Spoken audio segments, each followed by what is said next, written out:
The autumn sun was still lazy, peeking through the half-open blinds of a modest two-story suburban house in Columbus, Ohio. The neighborhood was quiet, except for the occasional bark of a Labrador and the distant hum of a garbage truck making its Monday rounds. Inside one of the upstairs bedrooms, the real symphony of the morning was underway, Mark Wilson's alarm clock. The alarm blared its shrill beep beep beep, but Mark, a 32-year-old graphic designer who had a habit of calling himself not a morning person, smacked the snooze button with the precision of a professional. His room was a true American bachelor's mix of order and chaos, college posters still clinging to the walls, a sleek flat-screen TV, sneakers lined up neatly near the door, but a mountain of laundry lurking in the corner like a defeated opponent. He was supposed to wake up at 6:30. The alarm had been ringing since then. It was now 7:15. The blinds let in just enough light to reveal his tousled hair and a drool stain forming proudly on his pillow. He dreamed of being on a beach in California, surfing under a golden sky, while in reality, his body clung stubbornly to the bed like it was the last lifeboat on the Titanic. His phone buzzed again. This time, not the alarm, but a text from his friend Rachel. "Morning jog today? Don't tell me you're still in bed." Mark didn't even open it. He rolled over, muttering, "Dreams first. Work later." America is known as the land of opportunity, but opportunity doesn't knock, it rings an alarm. And too often, we hit snooze. Mark Wilson, a man with big ambitions, wanted to start his own design agency, travel across the states, and live life on his own terms. But ambition has a rival, the soft, warm comforter that whispers, "5 more minutes." And let me tell you something about 5 more minutes. They multiply. While Mark dreamed of beaches and freedom, life outside his window was moving fast. Neighbors were walking their golden retrievers, delivery drivers were hustling packages, nurses were finishing night shifts. Everyone was working on their dreams, even if it wasn't glamorous. And Mark? Well, he was practicing the art of ignoring alarms. But here's the truth, dreams won't work unless you do. And the first step is getting out of bed. By 7:45, Mark finally dragged himself downstairs. His kitchen was a cheerful chaos of half-eaten cereal boxes, an untouched French press coffee maker he once swore he'd use daily, and a fridge plastered with magnet souvenirs from trips he wanted to take someday but hadn't. He threw 2 frozen waffles into the toaster, already juggling his laptop bag, car keys, and the realization that he was late for work. Again. The waffles popped up unevenly browned, one slightly burned, one still pale. He shrugged, slathered peanut butter over them with his finger because, apparently, spoons were optional, and stuffed one into his mouth as he dashed to the garage. His old Ford Focus, decorated with a cracked bumper sticker that read "Keep America Rolling," coughed awake as he turned the ignition. On the radio, a motivational speaker's voice filled the airwaves. "Your future depends on what you do today, not tomorrow. Success is hidden in your daily habits." Mark rolled his eyes. Yeah. Easy for you to say when you're not stuck in traffic." Of course, traffic was waiting for him like an old enemy. A long line of cars stretched down the suburban highway, brake lights glowing in the morning sun. Parents in SUVs handed Pop-Tarts to kids in the back seat. Cyclists zoomed past the standstill like superheroes. A jogger in neon shorts and headphones passed Mark's car, his pace steady and determined. Mark groaned. "Even joggers are beating me at life." This is the American morning rush. Waffles in one hand, steering wheel in the other, and a clock that always ticks faster than you. We promise ourselves we'll wake up early, have a healthy breakfast, maybe even hit the gym. But more often than not, we're in traffic with a half-burnt waffle and regret for company. Here's the thing, nobody becomes successful by accident. It's built in these ordinary mornings, in the choice between snooze and sunrise. While Mark was stuck in traffic, the jogger outside wasn't racing him, he was racing himself. And in that race, every step counted. Because dreams, like waffles, don't cook themselves. By 8:45, Mark burst into the glass-fronted office building downtown, his blazer thrown over his wrinkled shirt, laptop bag swinging wildly. The office lobby smelled faintly of roasted coffee and fresh printer paper. Employees in crisp outfits, clutching iced lattes, glided past him with purpose. He arrived at his desk, a cluttered battlefield of sticky notes, energy drink cans, and half-sketched design drafts. He booted up his computer, only to find an email from his boss, Sandra. "Mark, we need your campaign designs by 10 a.m. sharp. No excuses this time." Mark winced. Sandra was one of those leaders who believed in tough love, an iron hand wrapped in a Starbucks sleeve. She had worked her way up from intern to creative director, the kind of American success story Mark admired but found exhausting. Sandra approached, her high heels clicking against the polished floor. She looked at him with a mix of sharpness and concern. "Mark, you've got talent, but talent without discipline is wasted. You keep hitting snooze, not just on alarms, but on your potential." Mark swallowed, forcing a smile. "I'll get it done, Sandra. Promise." In American culture, bosses don't just pay you for showing up. They pay you for showing up ready. Sandra knew the truth. Hard work beats talent when talent doesn't work hard. Her story was built on early mornings, long nights, and fewer excuses. Mark admired her but hadn't yet learned her secret, the secret that separates dreamers from doers. It isn't just about designing campaigns. It's about designing your own life. And if you're always late to your own story, don't expect a happy ending. At noon, Mark escaped to a small cafe on the corner of High Street. The cafe buzzed with chatter, students from Ohio State hunched over laptops, older men in baseball caps debating football, and mothers sipping iced coffee while juggling toddlers and strollers. Mark ordered a turkey sandwich and sat by the window, scrolling through his phone. Instagram showed him old college friends now starting businesses, running marathons, or buying homes. Meanwhile, he was still fighting with his alarm clock every morning. Rachel, his friend from earlier, spotted him from across the cafe and walked over, her gym bag slung across her shoulder. She was flushed from her run, wearing a neon windbreaker and carrying that unmistakable post-workout glow. "Skipped the jog again, huh?" she teased, sliding into the seat across from him. Mark chuckled nervously. "Yeah, well, I was dreaming of California waves." Rachel leaned forward, serious now. "Mark, you keep dreaming, but dreams don't work unless you do. You know that, right? Every day you ignore that alarm, you're telling your future it can wait. But it won't. Life doesn't wait." Her words hit him harder than the turkey sandwich he was about to bite into. He looked out the window at the bustling street, delivery trucks unloading, students rushing to class, a street performer juggling 3 flaming batons.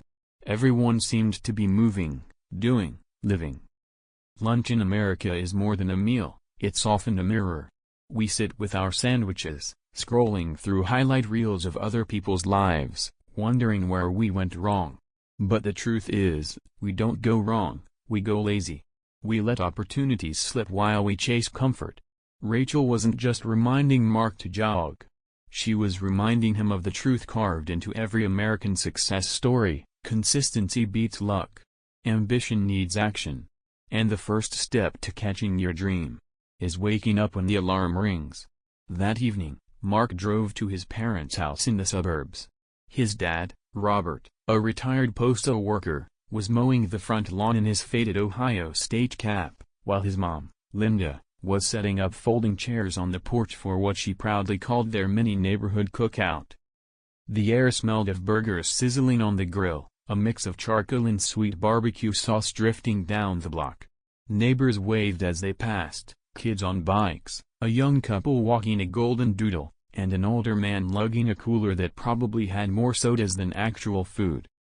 Mark plopped into a chair, still in his work clothes, looking drained. His mom noticed right away. "You look tired, honey. Long day?" "Just the usual," he sighed, reaching for a plate of chips. His dad turned off the mower, wiping sweat from his forehead with a towel. "Mark, You're burning the candle at both ends, but you're not even lighting the right end. You've got to build better habits. When I was your age, I didn't want to get up at 5 a.m. to deliver mail in the freezing snow, but I did it. Because people depended on me. Mark frowned. Yeah, but it's different now. I don't think anyone depends on me like that. Linda looked him straight in the eye. Don't kid yourself. You depend on you. Your future self depends on you.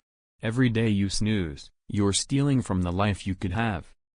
The cookout buzzed around them, kids running with sparklers, a neighbor arguing about football scores, country music playing from a Bluetooth speaker. But for Mark, the noise faded into the background. His parents' words hit him like that alarm clock he'd been ignoring. In America, family cookouts aren't just about food. They're about passing down wisdom between bites of corn on the cob. Our parents know the grind better than anyone, because they've lived it. Mark thought he had time, but time is like barbecue, it tastes best when you catch it hot off the grill. His parents weren't nagging, they were giving him the recipe for success, discipline, responsibility, and showing up even when you don't feel like it. Because life won't always serve you steak. Sometimes, it's just hot dogs and hard work. But you've got to eat what's on your plate if you want dessert later. Later that night, back in his own apartment, Mark sat at his desk. The glow of his computer screen lit the room as he stared at unfinished design projects. Outside, the street was quiet, just the occasional whoosh of a passing car or the laughter of college kids walking home from a late-night diner. On his desk sat a vision board he had made a year ago, pictures of beaches in California, the words "Own My Agency" in bold letters, and sticky notes with goals that had since collected dust. He ran his hand over it, feeling both pride and disappointment. He tried to work, but his mind drifted. Every ignored alarm replayed in his head like a highlight reel of wasted mornings. The jogger in neon shorts. Sandra's sharp reminder. Rachel's piercing words. His dad's lawnmower wisdom. His mom's quiet truth. He opened a fresh notebook and scribbled. No more snooze. Tomorrow equals day one. Then he set 3 alarms on his phone, 6:30, 6:35, and 6:40. He even placed the phone across the room so he'd have to get out of bed to turn it off. Lying in bed, he whispered to himself. Dreams won't work unless you do. America is full of dreamers, artists, athletes, entrepreneurs. But dreams don't come true because you think about them before bed. They come true because you get out of bed. Mark's sleepless night wasn't wasted. It was the start of something new, accountability. He didn't need to conquer the world tomorrow, he just needed to conquer the first 10 minutes of his day. Because when you win the morning, you win the day. And when you win enough days, you build a life worth living. The alarm screamed at 6:30 a.m. sharp. For the first time in months, Mark didn't hit snooze. He swung his legs over the bed, groaned like a man twice his age, and shuffled across the room to silence the phone. But here's the miracle, he didn't crawl back under the covers. He stretched, pulled on his sneakers, and grabbed a hoodie. The air outside was crisp, the kind of Ohio morning that wakes you up better than coffee. He jogged, slow, awkward, but moving. The streets were alive with other early risers, joggers, dog walkers, a retired man watering his front lawn. Mark wasn't just seeing them, he was one of them. By 7:30, he was back home, sweaty and red-faced, but buzzing with energy. He made real coffee in the French press for the first time in months, scrambled eggs instead of frozen waffles, and actually ironed his shirt before heading to work. When he arrived at the office, Sandra raised an eyebrow. Early, Wilson? Who are you and what have you done with my employee?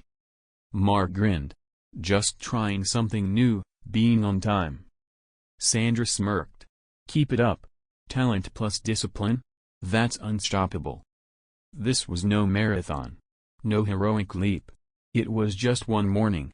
But that's how American success stories are built, not in giant steps, but in steady ones. Mark wasn't a new man overnight.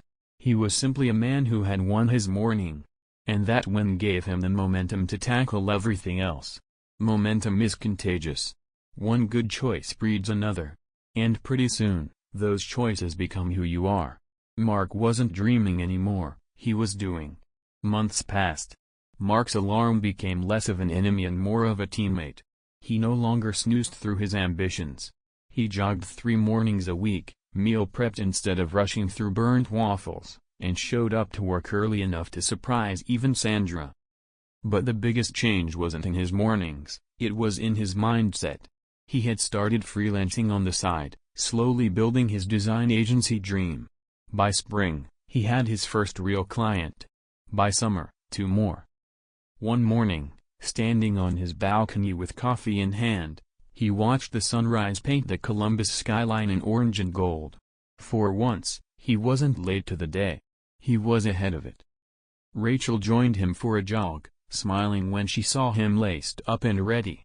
"Told you," she said, bumping his shoulder. "Dreams won't work unless you do." Mark laughed, stretching his legs. "Yeah. But once you start working, the dreams chase you back." The two jogged off into the sunrise, the city waking around them, the streets buzzing with life. This is the American story, ordinary people building extraordinary lives, one morning at a time. Mark didn't win the lottery, didn't find a shortcut, didn't stumble on luck. He simply stopped ignoring his alarm. He chose discipline over comfort, action over excuses, and mornings over snooze buttons. And with that, he turned dreams into reality. The lesson?